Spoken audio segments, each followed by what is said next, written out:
கிறிஸ்துவுக்குள் பிரியமான குர்லா மெதடிஸ்ட் தமிழ் திருச்சபை அங்கத்தினர்களே, ஆண்டவராகிய இயேசு கிறிஸ்துவின் இனிய நாமத்திலே வாழ்த்தி வரவேற்கின்றேன். ஆவியோடும் உண்மையோடும் தூய்மையோடும் அவரை ஆராதிக்க ஆயத்தமாவோம். ஜெபம் செய்வோம்.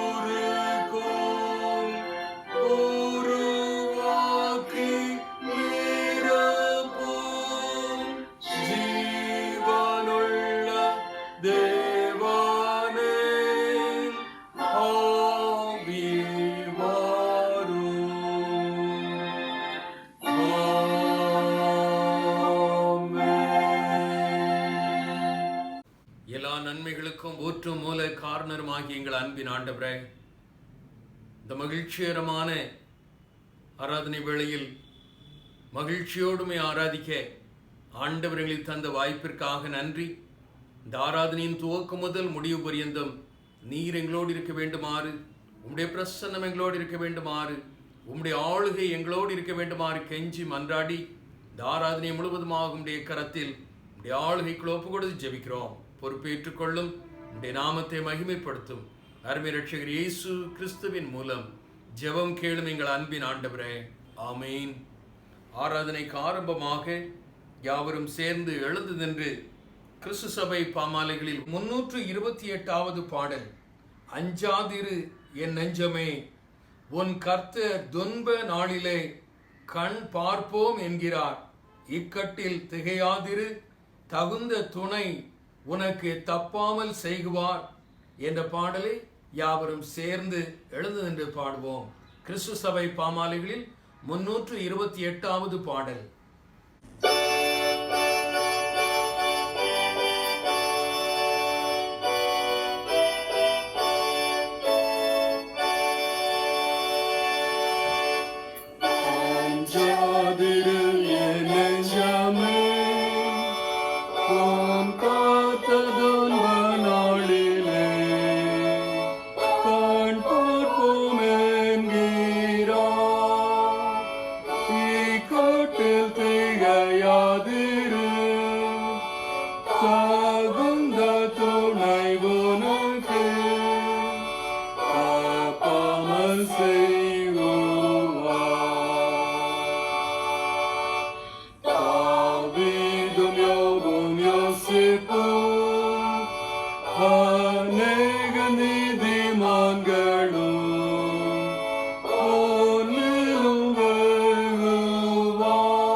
மாறி மாறி வாசிக்கும்படியாக தெரிந்து கொள்ளப்பட்ட சங்கீதம் 121. Responsive reading is taken from Psalm 121. சங்கீதம் 121 நாம் முறையாக மாறி மாறி வாசிப்போம். எனக்கு ஒத்தாசை வரும் பர்வதங்களுக்கு நேராக என் கண்களை ஏறெடுக்கிறேன். வானத்தையும் பூமியையும் உண்டாக்கின கர்த்தரிடத்திலிருந்து எனக்கு ஒத்தாசை வரும். உன் காலை தள்ளாட ஒட்டார், உன்னை காக்கிறவர் உறங்கார். இதோ இஸ்ரவேலை காக்கிறவர் உறங்குவதும் இல்லை, தூங்குகிறதும் இல்லை. கர்த்தர் உன்னை காக்கிறவர், கர்த்தர் உன் வலது பக்கத்திலே உனக்கு நிழலாயிருக்கிறார். பகலிலே வெயிலாகிலும் இரவிலே நிலவாகிலும் உன்னை சேதப்படுத்துவதில்லை. கர்த்தர் உன்னை எல்லா தீங்குக்கும் விலக்கி காப்பார், அவர் உன் ஆத்துமாவை காப்பார். யாவரும் சேர்ந்து வாசிப்போம். கர்த்தர் உன் போக்கையும் உன் வரத்தையும் இது முதற்கொண்டு என்றென்றைக்கும் காப்பார்.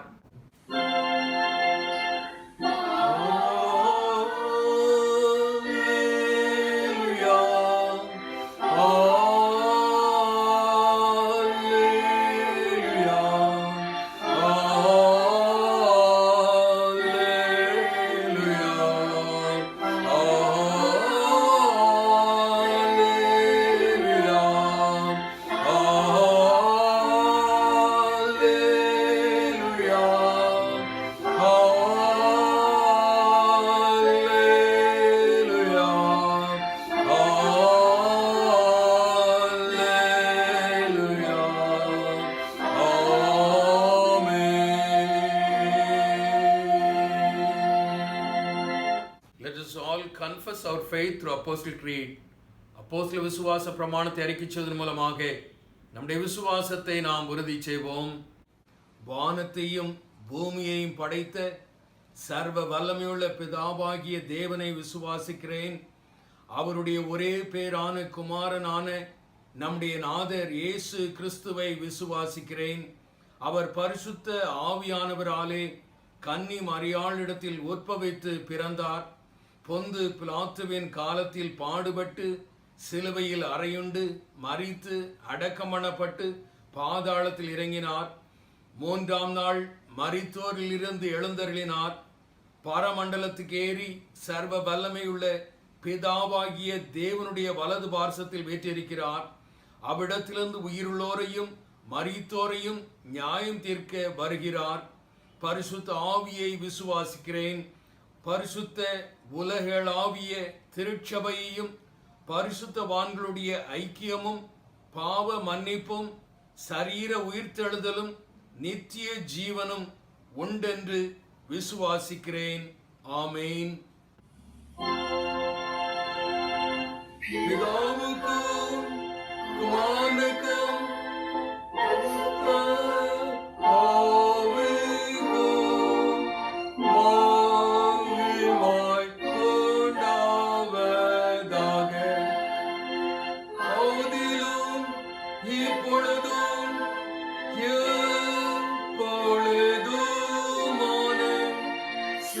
காலங்களிலும் மகிமை உண்டாவதாக.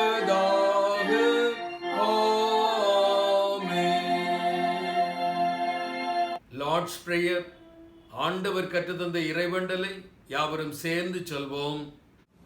பரலோகத்தில் இருக்கிற எங்கள் பிதாவே, உம்முடைய நாமம் பரிசுத்தப்படுவதாக, உம்முடைய ராஜ்யம் வருவதாக, உம்முடைய சித்தம் பரலோகத்திலே செய்யப்படுகிறது போல பூமியிலேயும் செய்யப்படுவதாக. வேண்டிய ஆகாரத்தை எங்களுக்கு தாரும்.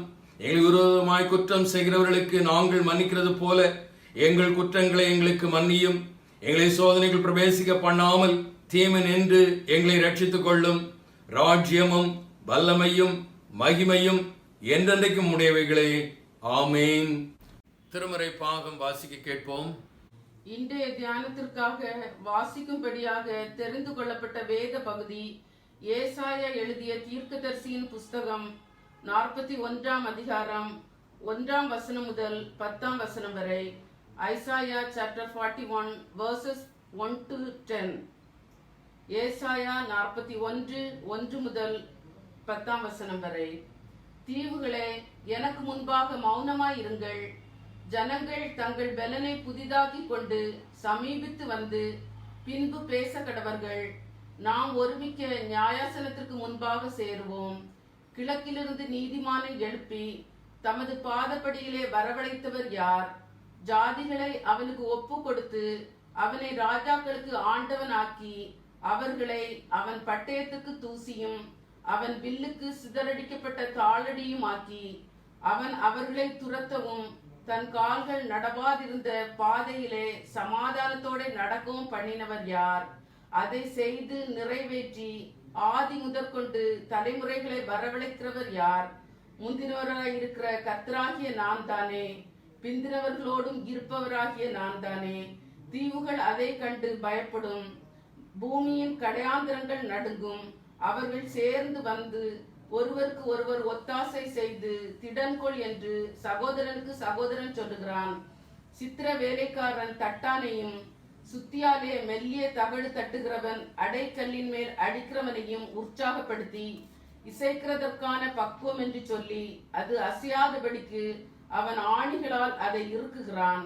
என் தாசனாகிய இஸ்ரவேலே, நான் தெரிந்து கொண்ட யாக்கோபே, என் சிநேகிதனான ஆபிரகாமின் சந்ததியே, நான் பூமியின் கடையாந்திரங்களிலிருந்து உன்னை எடுத்து அதன் எல்லைகளில் இருந்து அழைத்து வந்து நீ என் தாசன், நான் உன்னை தெரிந்து கொண்டேன், நான் உன்னை வெறுத்து விடவில்லை என்று சொன்னேன்.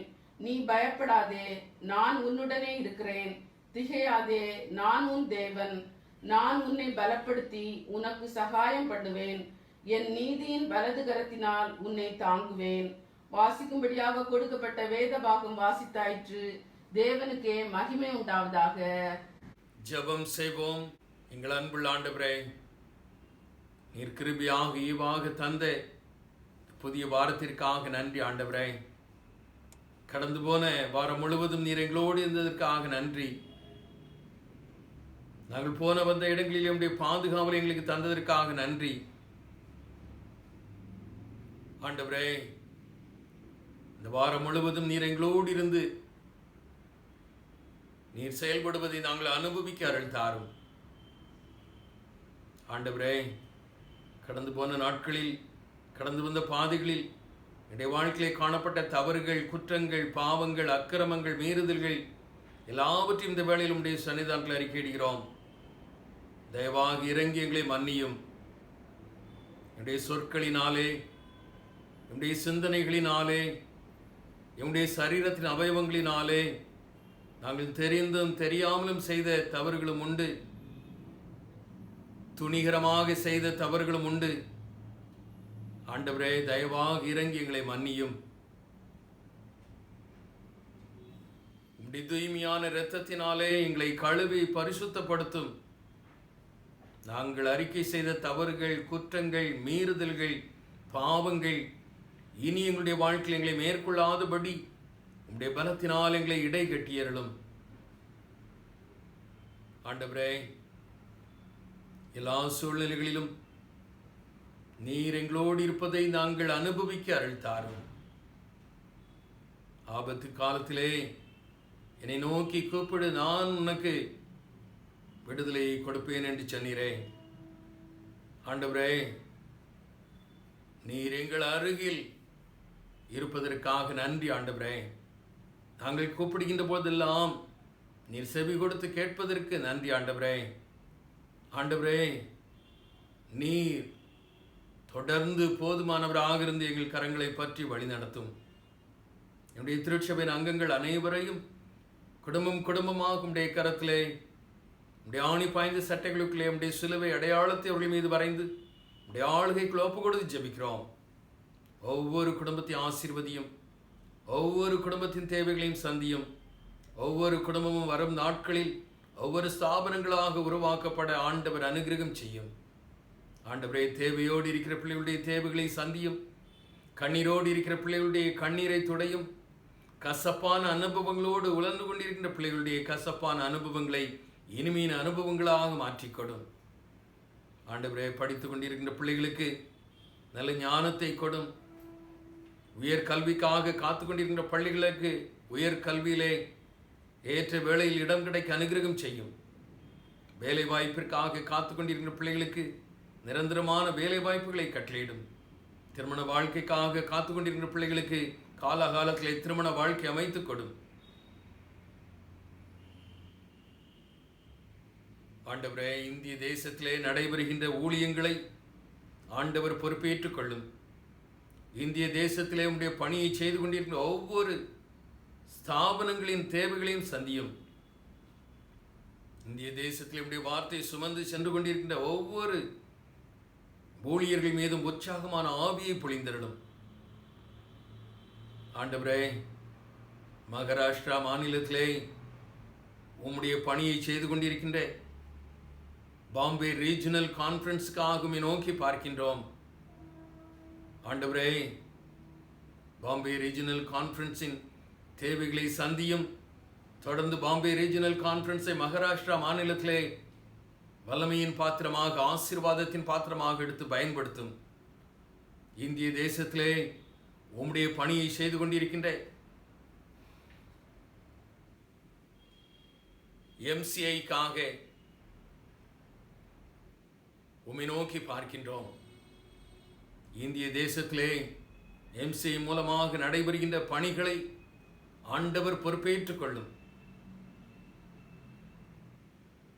இந்திய தேசத்தில் MCI மூலமாக நடைபெறுகின்ற ஒவ்வொரு ஸ்தாபனங்களையும் பணிகளையும் ஆண்டவர் பொறுப்பேற்றுக் கொள்ளும். இந்திய தேசத்தின் ஆட்சியாளர்களுக்காக நோக்கி பார்க்கிறோம். அவர்கள் தேவையான ஞானத்தை பரத்திலிருந்து கட்டளையிடும். இந்த ஆட்சியாளர்களின் மூலமாக உம்முடைய பணிக்கு எந்த விதத்திலும் தடை வராதபடி திறந்த வாசலை கட்டளையிடும்.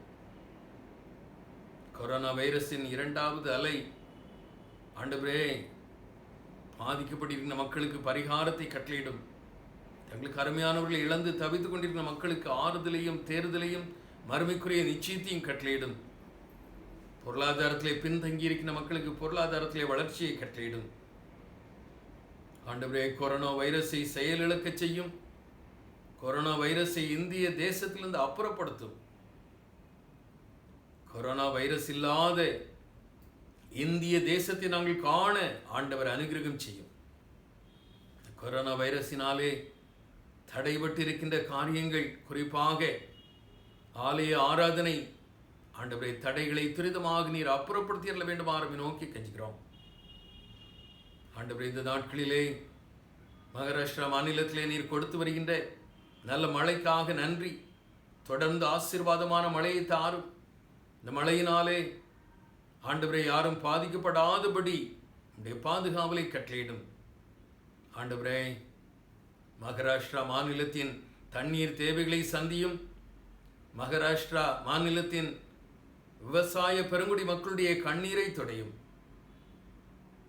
ஆண்டவரே, இந்த நாளிலே உம்முடைய வார்த்தை எங்கள் மத்தியில் பயன்களிக்க ஆயத்தமாக இருக்கிற உம்முடைய தாசனை உம்முடைய கரத்தில் உம்முடைய ஆளுகைக்குள் ஒப்பு கொடுத்து ஜெபிக்கிறோம். அவர் மூலமாக நீர் என்னோடு எங்களோடு பேசும் இடைவிடும். மெய்யாகவே உடைய மெல்லிய துணியை நாங்கள் கேட்டவர்களாக, பரம மன்னாவை உட்கொண்டவர்களாக, என்னுடைய வாழ்க்கையுடைய பாதப்படியில் அர்ப்பணித்தவர்களாக, சந்தோஷத்தோடு சமாதானத்தோடு உலகத்துக்குள்ளே கடந்து செல்லத்தக்கதாக ஆண்டவரே நீர் செயல்படும்.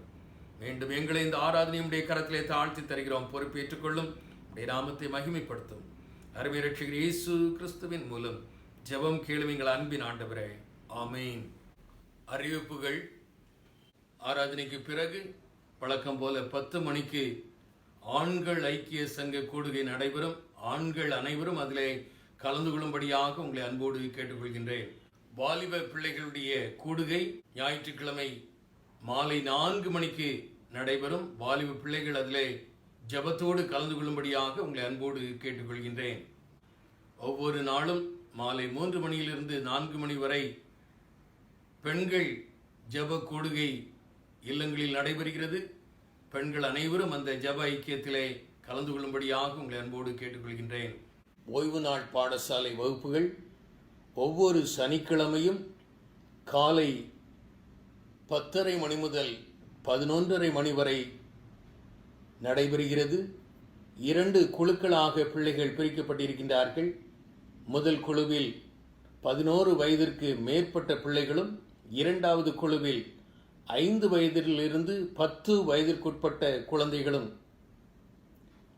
இதற்கான விவரங்களை சண்டே ஸ்கூல் சூப்பரண்டன் திருமதி பிரியங்கா ரிச்சி அவர்களை தொலைபேசியிலே தொடர்பு கொண்டு தகுந்த ஆலோசனைகளை பெற்றுக்கொண்டு பெற்றோர் உங்களுடைய பிள்ளைகளை ஜெபத்தோடு இந்த பாடசாலையிலே சேர்த்து பயிற்றுவிக்கும்படியாக உங்களை அன்போடு கேட்டுக்கொள்கின்றோம். இந்த வாரத்தில் தங்கள் பிறந்த தினங்களை, திருமண நாளை நினைவுகூர ஆயத்தமாக இருக்கின்ற நம்முடைய திருச்சபையின் பிள்ளைகளுடைய பெயர்களை வாசிக்கின்றேன். 23ஆம் தேதி மிஸ்டர் ரிச்சர்ட் ஆல்ஃபிரட், 26ஆம் தேதி மிஸ்ஸஸ் விஜயா டேவிட், 27ஆம் தேதி மிஸ்ஸஸ் சோஃபியா ஆல்வின், 27ஆம் தேதி மிஸ்டர் ஏடன் சுந்தர் சிங், 28ஆம் தேதி மிஸ்டர் ஷெர்வின் ஷேகர். இம்மட்டும் கரம் பிடித்து வழிநடத்திய ஆண்டவர் புதிய ஆண்டிலும் புதிய நன்மைகளினால், கிருபைகளினால், ஆசீர்வாதங்களினால் இவர்கள் கரங்களை பற்றி வழிநடத்துவாராக. ஜெபம் செய்வோம். எங்கள் அன்புள்ள ஆண்டவரே, எங்கள் காலங்கள் உடைய கரத்தில் இருக்கிறது. எங்கள் திருச்சபையின் பிள்ளைகளுடைய வாழ்க்கையிலே நீர் காலத்தை நீட்டி கொடுப்பதற்காக நன்றி ஆண்டவரே. புதிய ஆண்டில் அடியெடுத்து வைக்க ஆயத்தப்பட்ட பிள்ளைகளுடைய ஆயத்தங்களை ஆசீர்வதித்துக் கொடும். அவர்கள் அடியெடுத்து வைக்கிற புதிய ஆண்டு மெய்யாகவே ஆசீர்வாதமான ஆண்டாக, தேவைகள் சந்திக்கப்படுகின்ற ஆண்டாக, தடைகள் அப்புறப்படுத்தப்படுகின்ற ஆண்டாக, மகிழ்ந்து களிகூறுகின்ற அனுபவங்கள் பலவற்றை பெற்று அனுபவிக்கின்ற ஆண்டாக புதிய ஆண்டை அவர்களுக்கு ஆசீர்வதித்துக் கொடும். இதேபோல் அநேக பிறந்த தினங்களை, அநேக திருமண நாளை இந்த உலக வாழ்க்கையில் உடைய பிள்ளைகள் காண கண்டு உமக்கு தோத்திர பலிகளை ஏறெடுக்க அருள் தாரும். அருமை ரட்சகர் இயேசு கிறிஸ்துவின் மூலம் ஜெபம் கேளும் எங்கள் அன்பின் ஆண்டவரே, ஆமீன். திருச்சபைக்கு காணிக்கை, தோத்திர காணிக்கை, சுய வெறுப்பு காணிக்கை, ஏல பாக்கிகள், திருச்சபைக்கு கொடுக்க வேண்டிய காணிக்கைகளை திருச்சபையின் வங்கி கணக்கில் நேரடியாக செலுத்தும்படியாக உங்களை அன்போடு கேட்டுக்கொள்கின்றோம். அதற்குரிய விவரங்கள் கொடுக்கப்பட்டிருக்கிறது. இன்னும் மேலும் விவரங்கள் தேவையாக இருக்குமேயானால் நம்முடைய திருச்சபையின் பொருளாளர் சகோதரர் பி சேகர் அவர்களை தொலைபேசியிலே தொடர்பு கொண்டு தகுந்த ஆலோசனையை பெற்றுக் கொள்ளும்படியாக உங்களை அன்போடு கேட்டுக்கொள்கின்றோம். சகோதரர் விமல்குமார் அவர்கள் இன்றும் ஆண்டுடைய வார்த்தை நமத்திலே பயின்றளிக்க ஆயத்தமாக இருக்கின்றார்கள். அவர்களை திருச்சபையின் சார்பில், உங்கள் சார்பில், என்னுடைய சார்பில் வருக வருக என்று வரவேற்றுக் கொள்கின்றேன். கண்களை மூடி தலைகளை தாழ்த்தி ஜெபிப்போம். நேசிக்கும் நல்ல பிதாவே, இந்த நல்ல அருமையான வேலையை காண கொடுத்த தயவிற்காக நாங்கள் நன்றியோடு உமக்கு ஸ்தோத்திரம் செலுத்துகிறோம். இந்த நாளிலும் ஆண்டவரே, நாங்கள் ஏசாயா தீர்க்கதரிசன புஸ்தகத்தின் 5வது பாகத்தை நாங்கள் சிந்திக்க அழைக்கப்படுகிறோம். நீர்தாமே எங்களை வழிநடத்தி ஆசீர்வதியும். இயேசு கிறிஸ்துவின் மூலம் ஜெபம் கேளும் நல்ல பிதாவே, ஆமேன். இன்றைய நாளிலும் நாம் ஏசாயா தீர்க்கதரிசன புஸ்தகத்தின் 5வது பாகத்தை நாம் தியானிக்க இருக்கிறோம். அதிகாரம் 40வது அதிகாரத்திலிருந்து 49வது அதிகாரம் வரை நாம் சிந்திப்போம். இந்த 40வது அதிகாரத்திலிருந்து 66வது அதிகாரம் வரை எடுத்துக்கொண்டீர்கள் என்றால் இந்த புஸ்தகம் நியூ டெஸ்டமென்ட் ஸ்டைல்ல எழுதியிருப்பாங்க. இந்த நியூ டெஸ்டமென்ட் ஸ்டைல்னா என்னன்னு பாத்தீங்கன்னா, it will be focusing more on salvation. மீட்பு, ரட்சிப்பு இவைகளை முக்கியத்துவப்படுத்தி எழுதிய பகுதிகளாக இருக்கும். இப்பொழுது 39வது அதிகாரத்திற்கும் 40வது அதிகாரத்திற்கும் இடையில் எடுத்துக்கொண்டீர்கள் என்றால் ஏறத்தாழ 70 வருடம் கடந்து இருக்கும். அதாவது இந்த 70 வருடத்துல என்ன நடந்ததுன்னு பாத்தீங்கன்னா, அசீரியா ராஜ்யத்தை பாபிலோன் ராஜ்யம் மேற்கொள்ளும். பாபிலோன் ராஜாவாகிய நேபுகாத் நேச்சார் எருசலேம் பட்டணத்தின் மீது 3 முறை படையெடுத்து வருவார். 605 BC, 597 BC, 586 BC. 3வது முறை படையெடுத்து வரும் பொழுது அந்த எருசலேம் பட்டணத்தையும் எருசலேம் தேவாலயத்தையும் சுட்டரித்து விட்டு சென்று விடுவான். இதை தன்னுடைய கண்களால் கண்ட எரேமியா தீர்க்கதரிசி புலம்பலாக எழுதக்கூடிய புஸ்தகம் தான் எரேமியாவின் புலம்பல். இப்பொழுது 70 வருடம் நிறைவேறிவிட்டது. எரேமியா 25வது அதிகாரம் 11வது வசனத்தை எடுத்து பார்ப்பீர்கள் என்றால் அந்த இடத்துல போட்டிருப்பாரு, பாபிலோன் ராஜாவாகிய நேபுகாத் நேச்சாரை இந்த மக்கள் 70 வருடம் சேவிப்பார்கள், அதன் பிறகு நான் இந்த ஜனங்களை நான் அழைத்து கொண்டு வருவேன் அப்படின்னு ஆண்டவர் எரேமியா தீர்க்கதரிசியின் மூலம் ஒரு வாக்குத்தத்தம் கொடுத்திருப்பார். அந்த டைம் வந்துருச்சு. இப்பொழுது ஏசாயா 40வது அதிகாரத்தை எழுத துவங்குகின்றார். அப்ப என்ன சொல்லி எழுதுறாருன்னா, என் ஜனத்தை ஆற்றுங்கள், என் ஜனத்தை தேற்றுங்கள், எருசலேமுடன் பட்சமாய் பேசி அதனுடைய போர் முடிந்தது என்றும் அதனுடைய அக்கிரமம் நிவிர்த்தியாயிற்று என்றும் அதனுடைய பாவத்திற்கு தக்கதாக இரட்டத்தனையாய் ஆண்டவரிடம் பெற்று தீர்ந்தது என்றும் சொல்லுங்கள் என்று எழுத தொடங்குகிறார். இப்பொழுது இந்த 40வது அதிகாரத்தின் ஒரு முக்கிய ஒரு இம்பார்ட்டன்ஸ் என்னன்னு பாத்தீங்கன்னா, இந்த அதிகாரத்தை மாத்திரம் ஏறத்தாழ 8 எழுத்தாளர்கள், அதாவது புதிய ஏற்பாட்டில் உள்ள 8 எழுத்தாளர்கள் இந்த அதிகாரத்தை ரெஃபர் பண்ணுவாங்க. இப்ப அதுல முதல்ல ஃபர்ஸ்ட் எழுதுறார் ஏசாயா என்ன எழுதுறாருன்னா, ஃபர்ஸ்ட் யோவான் ஸ்நானகனை இன்ட்ரோடியூஸ் பண்றார். பள்ளங்கள் எல்லாம் உயர்த்தப்படும், குன்றுகளும் மலைகளும் தாழ்த்தப்படும், கோணலானவைகள் செவ்வையாக்கப்படும், கரடு முரடானவைகள் சமமாக்கப்படும். ஆண்டவராகிய இயேசு கிறிஸ்துவை கண்கள் யாவும் காணும், நாவுகள் யாவும் அறிக்கை பண்ணும் என்று வனாந்திரத்தில் கூப்பிடுகிறவனுடைய சத்தம் கேட்கப்படும் ஏசாயா எழுதுறார். அந்த வனாந்திரத்தில் கூப்பிடுகிறவனுடைய சத்தம் யாருடைய சத்தம்? யோவான் ஸ்நானகன். இந்த யோவான் ஸ்நானகனை குறித்து மத்தேயு, மார்க்கு, லூக்கா, யோவான் என்ற 4 சுவிசேஷ புஸ்தகத்திலும் இந்த வசனத்தை ரெஃபர் பண்ணிருப்பாங்க. இப்படிதான் முதல்ல யோவான் ஸ்நானகனை இன்ட்ரோடியூஸ் பண்றார். அடுத்ததாக இயேசு கிறிஸ்துவின் 2 முக்கிய ரோல அவர் எழுதுறார். அதாவது 2 முறை இயேசு கிறிஸ்து இந்த உலகத்திற்கு வரக்கூடிய சம்பவத்தை அவர் பதிவு செய்கின்றார். முதலாவது வரும்போது அவர் எப்படி வர்றாரு? மனுஷகுமாரனாக வர்றாரு. அப்பொழுது அவர் இரட்சகராகவும் மீட்பராகவும் வருகின்றார். 2வது முறை வரும்போது அவர் எப்படி வர்றாரு? யுத்த வீரராகவும் நியாயாதிபதியாகவும் வருகின்றார். இந்த 2 காரியங்களையும் அவர் இதுல ரெக்கார்ட் பண்றார் இந்த 40வது அதிகாரம். இதை குறித்து இதற்கு அடுத்ததாற் போல் ஏசாயா கர்த்தருடைய ஆவியை குறித்து எழுதுகின்றார். கர்த்தருடைய ஆவியை குறித்து எழுதும் போது எப்படி ஸ்டார்ட் பண்றாருன்னா, மாம்சமெல்லாம் புல், அதன் மேன்மையெல்லாம் பூ. கர்த்தருடைய ஆவி இவைகளில் ஊதும் போது புல் உலர்ந்து பூ உதிரும், ஆனால் கர்த்தருடைய வசனமோ என்றென்றைக்கும் நிலைத்திருக்கும் என்று பதிவு செய்கிறார். இதை புதிய ஏற்பாட்டு எழுத்தாளர்கள் 2 பேரு ரெஃபர் பண்ணி எழுதுவாங்க. யாரு? யாக்கோபும் பேதுருவும் இதை ரெஃபர் பண்ணியிருப்பாங்க. இப்பொழுது கர்த்தருடைய ஆவியை குறித்து அநேக காரியங்களை அவர் சொல்றார். ஏனென்றால் அவருடைய மகத்துவத்தையும் வல்லமையையும் குறித்து பெரிதாக பதிவு செய்கின்றார். அவர் சொல்றாரு, கர்த்தருடைய ஆவி எந்த அளவுக்கு இருக்கும்னா, அவர் தண்ணீர்களை தன்னுடைய கைப்பிடியால் அளக்கக்கூடியவர். நம்மளால அதை இமேஜினே பண்ண முடியல. அதாவது தண்ணீர்களை தன்னுடைய கைப்பிடிகளால் அளக்கக்கூடியவர். அவர் வானங்களை திரை போல பரப்பி அதை ஜான் அளவாய் அளக்கிறவர். பூமியில் உள்ள மண் அத்தனையும் ஒரு மரக்காலில் அடக்குபவர். மலைகள், தீவுகள் இவைகளை தராசில் அளக்கக்கூடியவர். அப்படிப்பட்ட மகத்துவம் உடையவர். அவரை குறித்து அநேக காரியங்களை இங்க பதிவு செய்கிறார். மனிதர்கள் எல்லாம் அவருக்கு முன்பாக ஒரு துளியை போல, டிராப்லெட் தான், ஒரு துளியை போலவும் தூசியை போலவும் வெட்டுக்கிளியை போலவும் காணப்படுகின்றார்கள். அவருடைய படைப்பின் அடுத்த ஒரு சிறப்பு அம்சம் என்னவென்றால், நட்சத்திரங்கள் இருக்கு பாருங்க, நட்சத்திரங்களை எல்லாம் லக்கம் பார்த்து பெயரிட்டு அழைப்பவர். இப்ப மனுஷன் அந்த நட்சத்திரங்கள் இருக்கக்கூடிய அந்த பகுதிக்கு பேர் என்ன அப்படின்னா கேலக்சின்னு சொல்லுவாங்க. அந்த கேலக்சில ஒரே ஒரு சின்ன பகுதியை தான் மனுஷன் கண்டுபிடிச்சிருக்கான் இது வரைக்கும், மில்கி வே என்ற ஒரு பகுதி.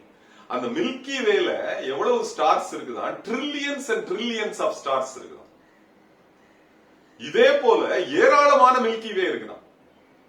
ஆனா ஆண்டவர் என்ன சொல்றாரு இங்கு, ஏசாயா என்ன சொல்றாரு, ஆண்டவர் அந்த நட்சத்திரங்களை லக்கம் பார்த்து அதை பேரிட்டு அழைப்பவர். சங்கீதக்காரனும் இதை ரெக்கார்ட் பண்ணுவார். இப்படி கர்த்தருடைய ஆவி என்பது ஒரு அளவிட முடியாதது. அவருக்கு யார் ஆலோசனை கொடுக்க முடியும்? யார் அவருக்கு ஞானத்தை கற்றுக் கொடுக்க முடியும்? யார் அவருக்கு போதனை செய்ய முடியும்? இப்படிப்பட்ட ஆண்டவரை நீங்களோ என்ன பண்றீங்க? அவரை யாருடையாவது ஒப்பிட முடியுமா? ஆனால் அப்படிப்பட்ட ஆண்டவரை நீங்கள் ஒரு உருவகப்படுத்தி விக்கிரகமாக செய்து சிலைகளாக வடிவமைத்து அதை பொன் தகட்டால் மூடி அதற்கு வெள்ளி சங்கிலிகள் போட்டு ஒரு லோவா ட்ரீட் பண்ணல. ஒரு உயிரில்லாத ஒரு ஜீவனோடு என்னை ஒப்பிடுகின்றீர்களே அப்படி என்று ஆண்டவர் மிகவும் மனம் உடைந்தவராக அந்த இடத்துல சொல்றார்.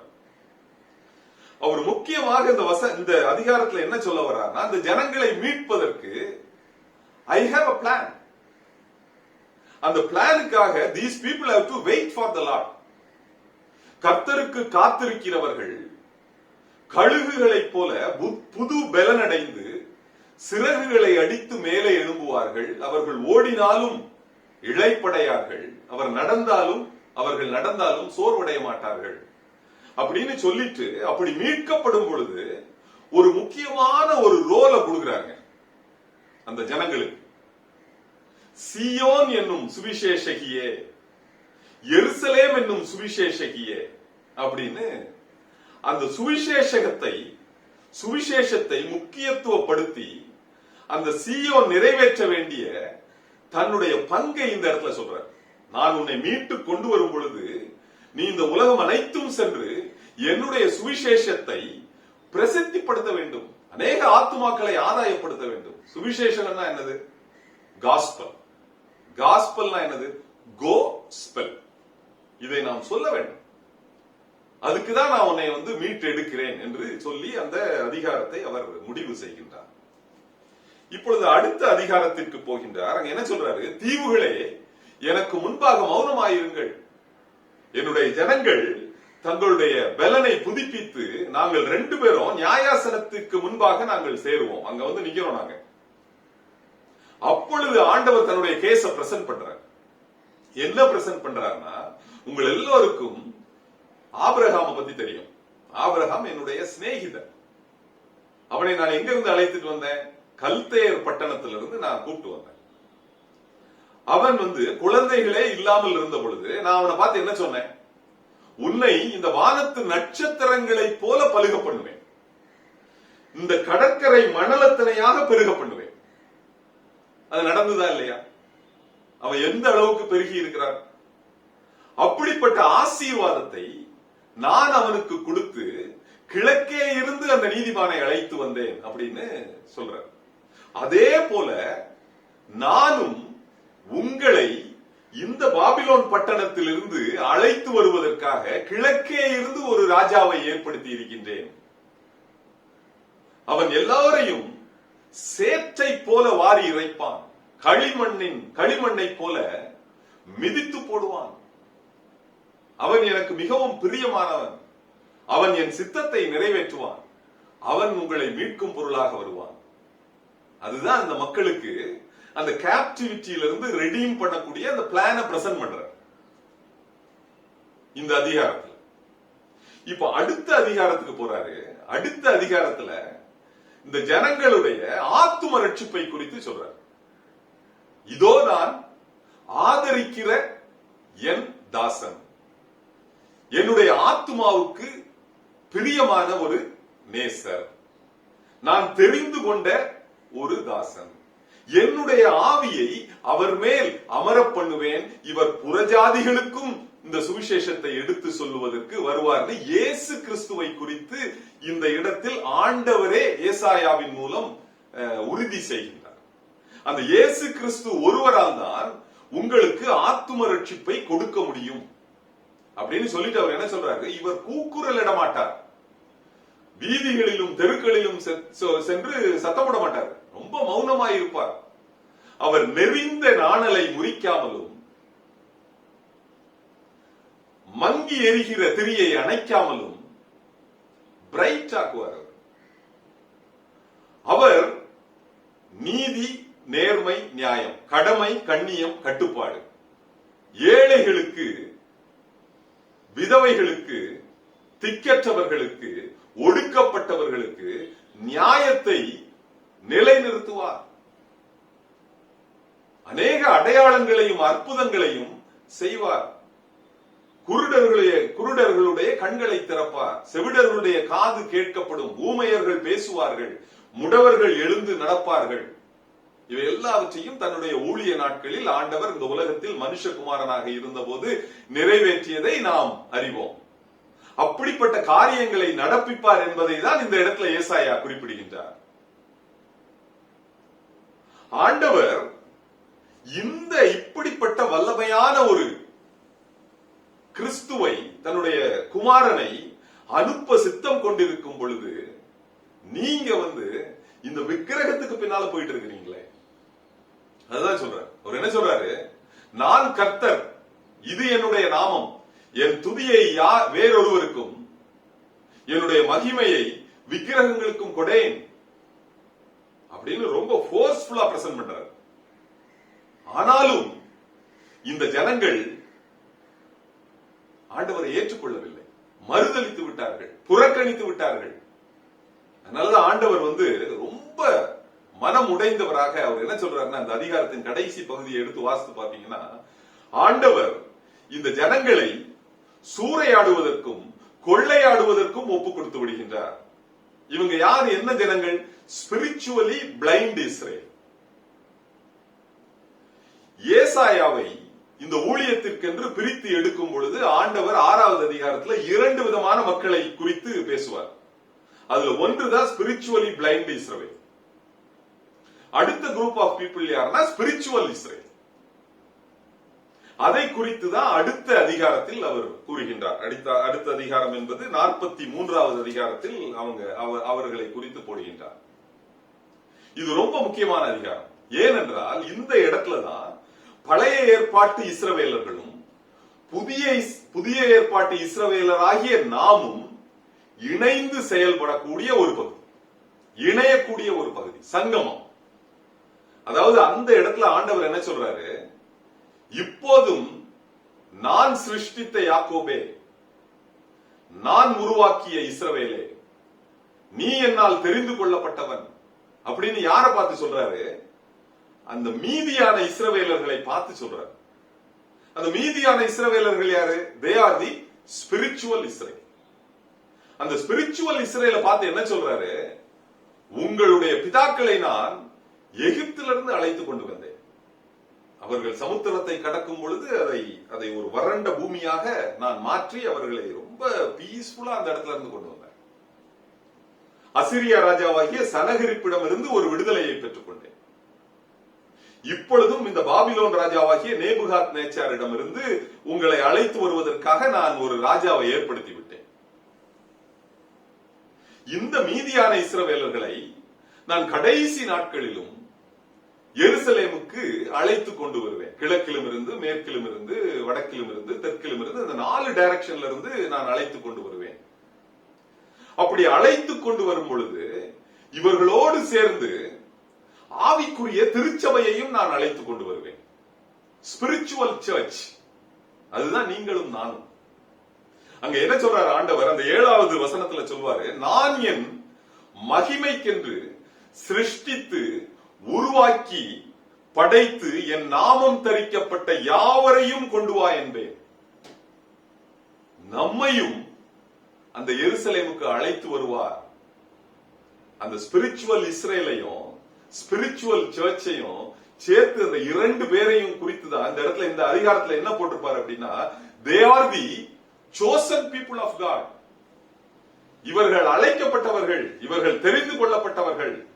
இந்த ஜனத்தை நான் எனக்கென்று நான் உருவாக்கினேன், இந்த ஜனத்தை நான் எனக்கென்று ஏற்படுத்தினேன், இவர்கள் என் துதியை சொல்லி வருவார்கள். நம்ம எல்லாம் அதற்கு தான் படைத்திருக்கிறார் அப்படிங்கறத கன்ஃபார்ம் பண்றார். நமக்கு நம்மை யாக்கோபாகவும் இஸ்ரவேலாகவும் தெரிந்து கொள்ளப்பட்டவர்களாகவும் அழைக்கப்பட்டவர்களாகவும் அந்த இடத்துல நம்மை முக்கியத்துவப்படுத்தி நமக்கு ஒரு ஸ்பெஷல் ஸ்டேட்டஸ் கொடுக்கிறார்.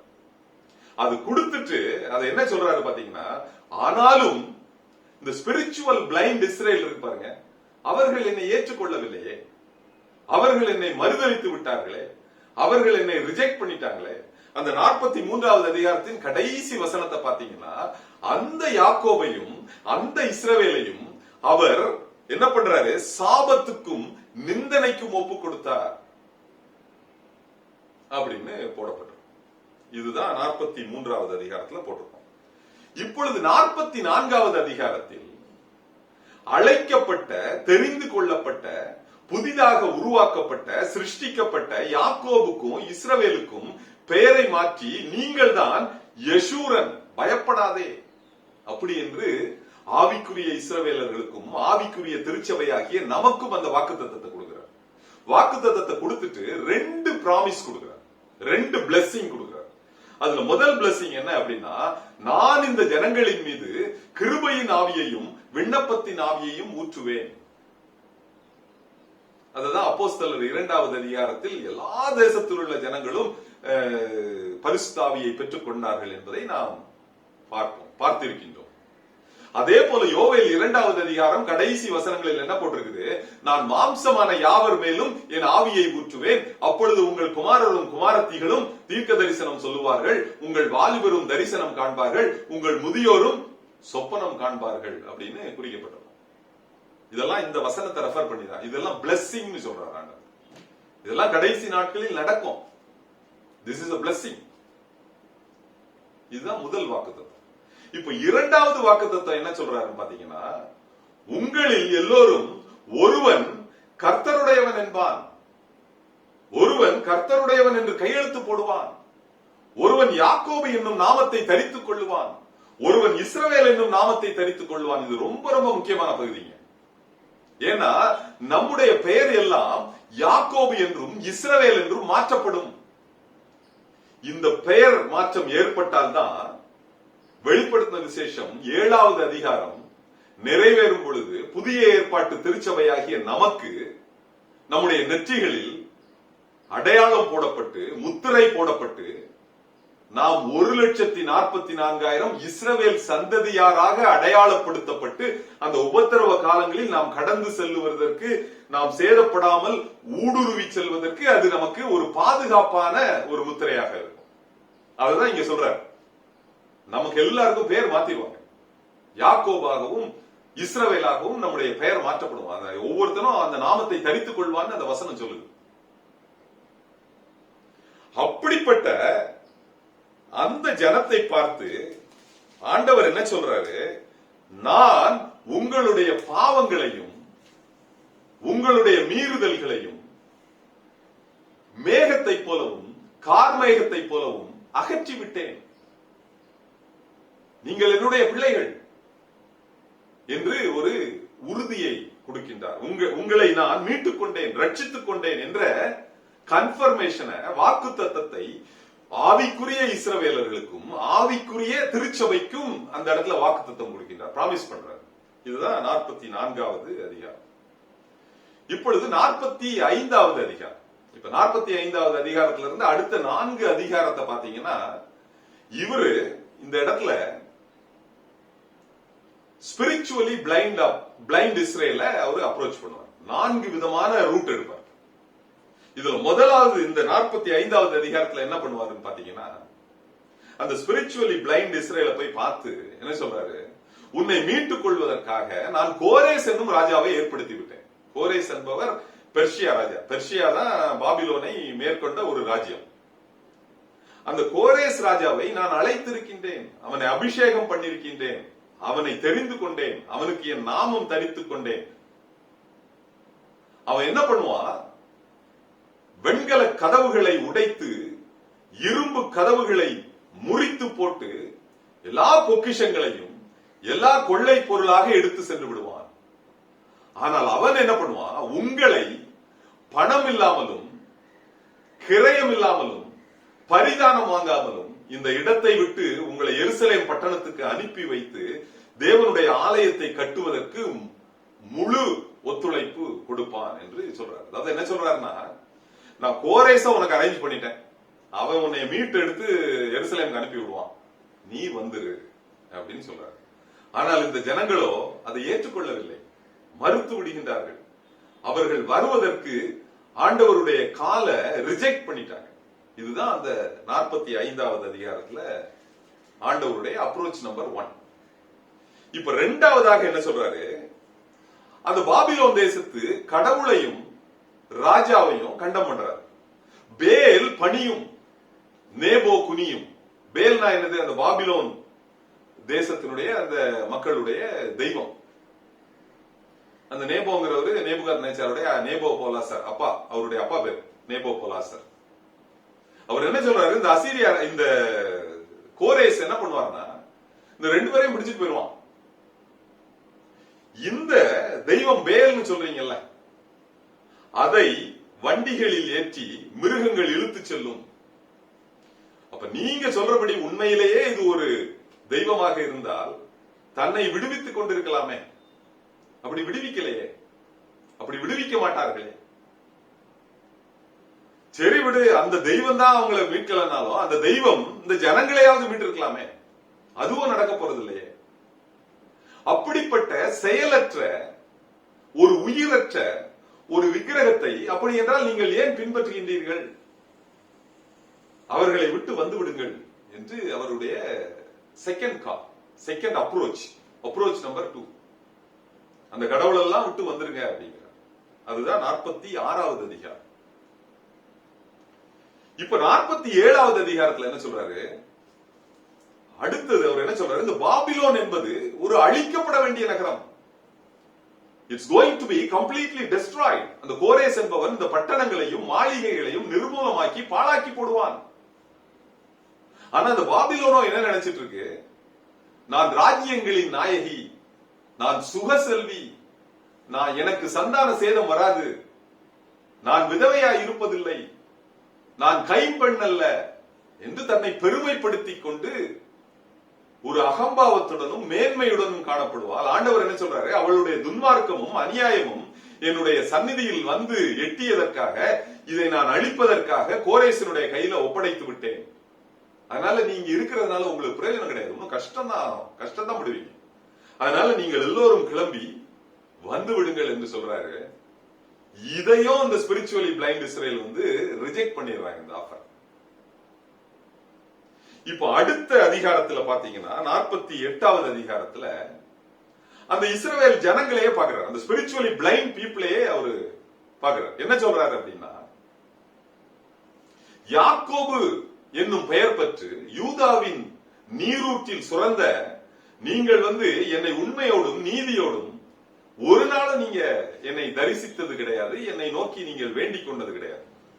நீ கடினம் உள்ளவன் எனக்கு தெரியும், நீ ஏமாத்துக்காரன் எனக்கு தெரியும், உன்னுடைய பிடரி நரம்பு இரும்பு என்று எனக்கு தெரியும், உன்னுடைய நெற்றி கடினமான நெற்றி, வெண்கலத்தை போன்றது, உன்னுடைய இருதயம் கடினமானது, இது எல்லாமே எனக்கு தெரியும்.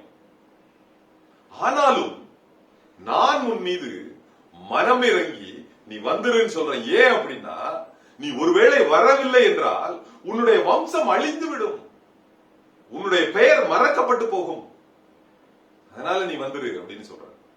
இந்த ஆஃபரையும் அந்த spiritually blind people, spiritually blind Israel reject பண்ணிடுறாங்க. ஆக நாம் 4 விதமான அப்ரோச்சஸ் பார்த்தோம். முதல்ல கோரேஸ பிரசன்ட் பண்றாரு, அடுத்தது அங்க உள்ள விக்கிரகங்களையும் அந்த ராஜாவையும் கண்டம் பண்றாரு, அவர்களால் ஒண்ணும் செய்ய முடியாதுன்னு சொல்றாரு. மூன்றாவது அந்த பாபிலோன் பட்டணத்தையே நான் அழிக்க போறேங்கிறாரு. நான்காவது உன்னுடைய பெயரே இல்லாம போயிடும், வம்சமே அழிக்கப்பட்டு போக வந்துருங்கிறார். இந்த 4ஐயும் இவங்க ரிஜெக்ட் பண்ணிடுறாங்க. இதுதான் இந்த 4 அதிகாரத்தில் போடப்பட்டது. இப்பொழுது முடிவாக அந்த 49வது அதிகாரத்தில், இப்ப நீங்க முதலாவது அதிகாரத்துல பார்த்து தெரியுமா, அவங்களுக்கு என்ன ரோல் கொடுத்தாரு? சியோன் என்னும் சுவிசேஷகியே, எருசலேம் என்னும் சுவிசேஷகியே அப்படின்னு ஆண்டவர் சொன்னார். ஆண்டவர் என்ன சொல்றாரு அவங்கள பார்த்து, இஸ்ரவேல் என்னும் சிறு பூச்சியே, யாக்கோபு என்னும் சிறு கூட்டமே, நீ பயப்படாத, நான் உனக்கு துணை நிற்கிறேன், உனக்கு சகாயம் செய்வேன், உன்னை என்னுடைய வலது கரத்தினால் என்னுடைய நீதியின் வலது கரத்தினால் உன்னை தாங்குவேன், நீ ஏன் பயப்படுற அப்படின்னு சொல்லும் போது இந்த சீயோன் என்ன சொல்லுது அப்படின்னா, எனக்கு யாருமே வரலையே, வெறும் இந்த சின்ன சொற்ப இஸ்ரவேலர்களை வச்சு நான் என்ன பண்ணுவேன், எப்படி இந்த சுவிசேஷத்தை இந்த உலகத்திற்கு எடுத்து செல்வேன், ஆண்டவர் என்னை மறந்து விட்டார், என்னை கைவிட்டு விட்டார் என்று சீயோன் புலம்புது. அப்படி புலம்பும் போது ஆண்டவர் என்ன பதில் சொல்றாருன்னா, ஒரு தாய் தன் பாலகனை மறப்பாளோ, அப்படி அவள் மறந்தாலும் கூட நான் உன்னை மறக்க மாட்டேன், ஏனென்றால் நான் உன்னை என்னுடைய வலது கரத்தில் என்னுடைய உள்ளங்கையில் வரைந்து வைத்திருக்கின்றேன். இதோ பாரு, இந்த உலகம் அனைத்தும் உன்னுடைய தாசன், அவர்கள்தான் இந்த யாக்கோபு, அவர்கள்தான் இந்த இஸ்ரவேல் என்று இந்த அதிகாரத்திலும் அதை கன்ஃபார்ம் பண்றார். அவர்கள் எல்லாரும் என்ன செய்வாங்களா, உன்னுடைய குமாரரும் குமாரத்திகளும் தீவிரித்து வருவார்கள், நீ பிள்ளைகள் அற்றவள் என்று ஒரு வருத்தப்பட தேவையில்லை. எங்கேயாவது நீ கற்பம் தரிக்காமல் குழந்தையை பெற்று பார்த்திருக்கிறியா? கற்ப வேதனைப்படாமல் குழந்தை பிறக்க முடியுமா? ஆனால் சீயோனோ கற்ப வேதனைப்படாமல் குழந்தையை பெற்றெடுப்பாள். நீ பிள்ளையற்றவள் சொல்ற பாரு, ஆனால் பிள்ளைகள் இடம் கொள்ளாமற் போகும் மட்டும் இந்த எருசலேம் பட்டணம் நிரப்பப்பட்டு எங்களுக்கு வசிக்க கூட இடம் இல்ல, ரொம்ப நெருக்கடியா இருக்குன்னு சொல்ற நாட்கள் வரும். அப்படிப்பட்ட நாட்கள் வரும், அதை சந்திப்பீர்கள். உங்களுடைய பிள்ளைகளை, குமாரர்களை ஏந்தி கொண்டு வருவார்கள், உங்களுடைய குமாரத்திகளை தோளில் சுமந்து கொண்டு வருவார்கள். உங்களுடைய பிள்ளைகளை வளர்ப்பதற்கு ராஜாக்களும் ராஜாத்திகளும் வந்து நிற்பார்கள். இன்னும் கடினமான ஒரு வார்த்தை போட்டிருப்பாரு, உங்களுடைய காலின் உன் கால்களின் தூளை நக்குவார்கள் அப்படின்னு ரொம்ப கடினமா போட்டிருப்பாரு. உனக்கு விரோதமாக வந்த எல்லோரும் ஓடி போயிருவாங்க. ஆனா ஒன்னே ஒன்னு நான் என்ன சொன்னேன், you will have to wait for the Lord. கர்த்தருக்கு காத்திருக்கிறவர்கள் ஒருபோதும் வெட்கப்பட்டு போவதில்லை என்று கூறி நிறைவு செய்கின்றார். இந்த 9 அதிகாரத்துல பாத்தீங்கன்னா நிறைய காரியங்களை பார்த்துக்கிட்டோம். ஸ்பிரிச்சுவலி பிளைண்ட் இஸ்ரேல ஆண்டவர் கைவிட்டுறார், சாபத்துக்கும் மீறுதலுக்கும் ஒப்பு கொடுத்து விடுகின்றார். ஸ்பிரிச்சுவல் இஸ்ரேல ரெம்னன்ட் இஸ்ரேலா, மீதியான இஸ்ரவேலர்களா ஐடென்டிஃபை பண்றார். ஸ்பிரிச்சுவல் சர்ச்ச மீட்டு எடுக்கின்றார். இந்த ஸ்பிரிச்சுவல் இஸ்ரேலையும் ஸ்பிரிச்சுவல் சர்ச்சையும் டுகெதரா அழைக்கப்பட்டவர்களாகவும் தெரிந்து கொள்ளப்பட்டவர்களாகவும் மாற்றுகிறார். They are the chosen people of God என்று யெஷூரன் என்று மாற்றி 2 விதமான ஆசீர்வாதத்தை கொடுக்கிறார். அவர்கள் மீது கிருபையின் ஆவியையும் விண்ணப்பத்தின் ஆவியையும் ஊற்றுகின்றார். அதுக்கு பிறகு அவர்களுடைய பெயரை மாற்றுகின்றார். இவர்கள் தான் இஸ்ரவேல், இவர்கள் தான் யாக்கோபு என்று அந்த உறுதிமொழியை, வாக்கு தத்தத்தை கொடுக்கிறார். இதை நாம் பிடித்துக் கொள்ள வேண்டும். இதை பிடித்துக் கொண்டு நாம் எஞ்சிய அதிகாரங்களை படிப்போம் என்றால் இன்னும் எளிதாக இருக்கும். கர்த்தர் தாமே நம் எல்லோரையும் ஆசீர்வதிப்பாராக. கண்களை மூடி தலைகளை தாழ்த்தி ஜெபிப்போம். நேசிக்கும் நல்ல பிதாவே, இந்த நல்ல அருமையான வேளையை காண கொடுத்த தயவுக்காக நாங்கள் நன்றியோடு உமக்கு ஸ்தோத்திரம் செலுத்துகிறோம். ஆண்டவரே, வேதத்தின் ஆழமான சத்தியங்களை நாங்கள் எளிதாக புரிந்து கொள்ள இப்படிப்பட்ட வசனங்கள் எங்களுக்கு உதவியாக, உறுதுணையாக இருப்பதற்காக நாங்கள் நன்றி செலுத்துகிறோம். எங்களை நீர் இந்நாள் மட்டும் நீர் வழிநடத்தி வருவதற்காக உமக்கு கூடான கோடி ஸ்தோத்திரம் செலுத்துகிறோம். இயேசு கிறிஸ்துவின் மூலம் ஜெபம் கேளும் நல்ல பிதாவே, ஆமென். சிறப்பு செய்தியை இந்த நாளில் நம் மத்தியில் பகிர்ந்து கொண்ட அருமையான சகோதரர் விமல்குமார் அவர்களுக்கு திருச்சபையின் சார்பில் நன்றிகளையும் வாழ்த்துக்களையும் தெரிவித்துக் கொள்கின்றோம். தொடர்ந்து ஆண்டவர் அவர்களை வல்லமையின் பாத்திரமாக, அநேக ஆயிரங்களுக்கு ஆசீர்வாதத்தின் பாத்திரமாக எடுத்து பயன்படுத்துவாராக. இறுதியாக யாவரும் சேர்ந்து எழுந்து நின்று கேட்ட செய்தியை மனதில் கொண்டவர்களாக கிறிஸ்து சபை கீர்த்தனைகளில் 172வது கீர்த்தனை, பாதம் ஒன்றே வேண்டும் இந்த பாரில் எனக்கு மற்றேதும் வேண்டாம், உன் பாதம் ஒன்றே வேண்டும் என்ற பாடலை கேட்ட செய்தியை மனதில் கொண்டவர்களாக அர்ப்பணிப்போடு பாடுவோம். கிறிஸ்து சபை கீர்த்தனைகளில் 172வது பாடல்.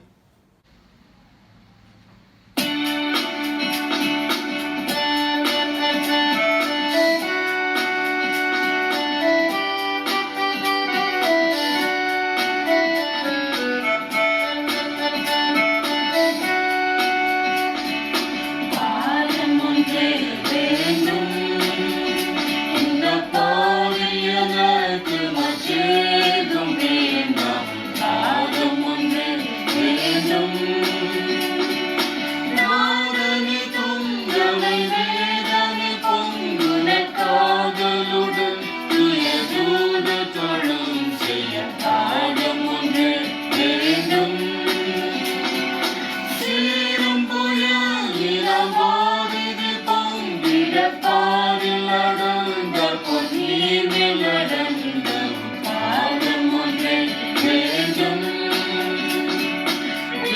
வீசும் கமல் கொண்ட வாசனை தைலத்தை ஆசையுடன் மணி பூசி பணிந்த பாதம் ஒன்றே வேண்டும்.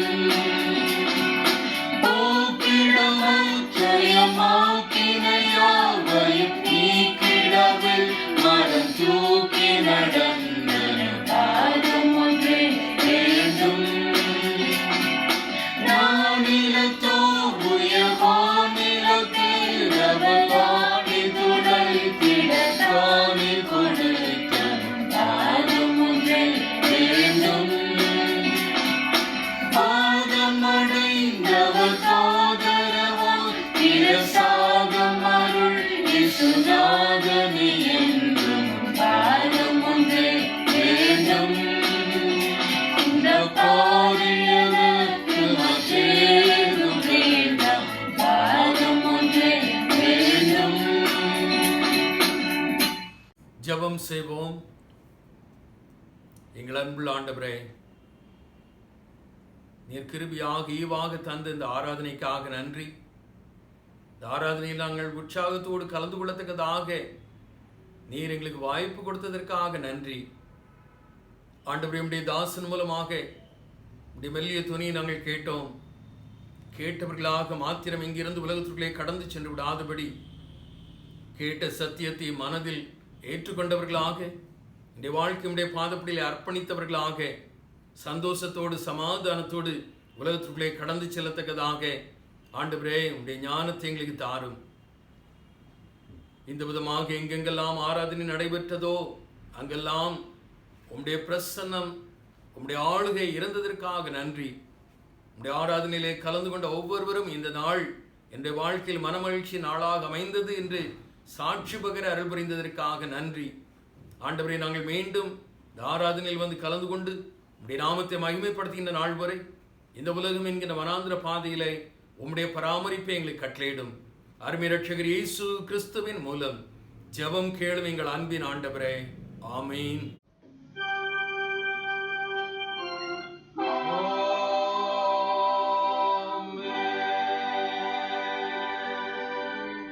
நம்முடைய ஆண்டவராகிய இயேசு கிறிஸ்துவின் கிருபையும் பிதாவாகிய தேவனுடைய அன்பும் பரிசுத்த ஆவியானவருடைய அந்யோன்ய ஐக்கியமும் கூற்றவும் இன்றும் என்றும் சதா காலங்களிலும் நம் அனைவரோடும் நம் திருச்சபையின் பணிகளோடும் நிறைவாக பரிபூர்ணமாக தங்கியிருப்பதாக. ஆமீன்.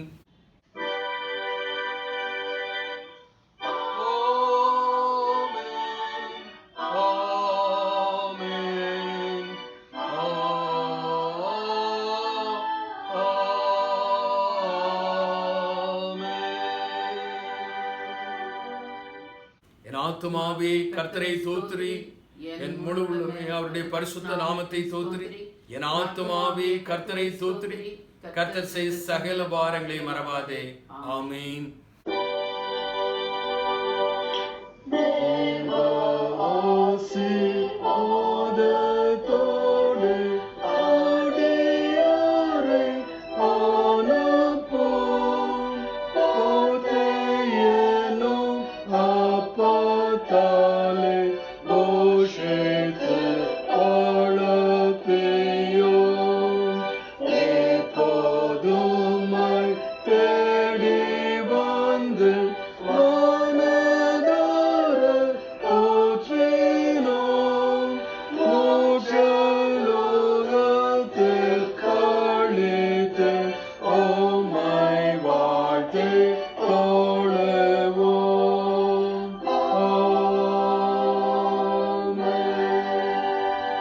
கர்த்தர் உங்களோடு இருப்பாராக, அவர் தமது ஆவியோடும் இருப்பாராக. சமாதானத்தோட போய் வர கடவோம். கர்த்தருடைய நாமத்தினாலே ஆமென்.